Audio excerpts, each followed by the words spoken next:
પાટણ જિલ્લાના રાધનપુર ખાતે નગરપાલિકા સંચાલિત ગટર વ્યવસ્થા માટે 49 લાખના ટેન્ડરમાં ભ્રષ્ટાચાર થયા હોવાની શંકા જતા કોંગ્રેસ આગેવાનો દ્વારા આવેદનપત્ર આપવામાં આવ્યું હતું।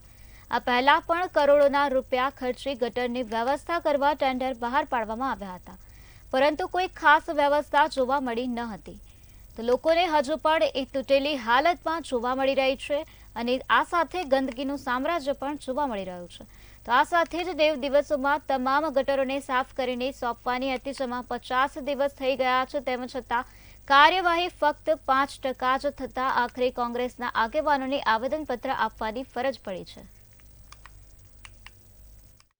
તેમ છતાં પણ કંઈક 49 લાખનું ટેન્ડર હમણાં વર્તમાનપત્રમાં જાહેરાત અમે જોઈ એ પ્રમાણે કંઈક મરાઠીનું ટેન્ડર બહાર પાડવામાં આવ્યું હતું ને કોઈ શિવશક્તિ એજન્સી આ કામ કરી રહી છે। ત્યારે અમે જે વોર્ડમાં ફર્યા અને પાર્ટી તરફથી જે જોયું એ પ્રમાણે કોઈ સંતોષકારક કામગીરી અમને દેખાતી નથી।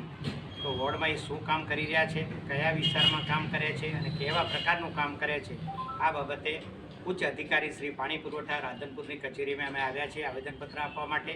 અને આ પ્રજાની સુખાકારીનું કામ હોય તો ખૂબ જ ગંભીરતાથી આ કામ થવું જોઈએ, એમાં કોઈ ગોલમાલ ન થાય અને લોકોને પૂરેપૂરો આનો ફાયદો મળે એવા મરામતના કામનો સદુપયોગ થાય એ રજૂઆત કરવા માટે અમે આવ્યા છીએ।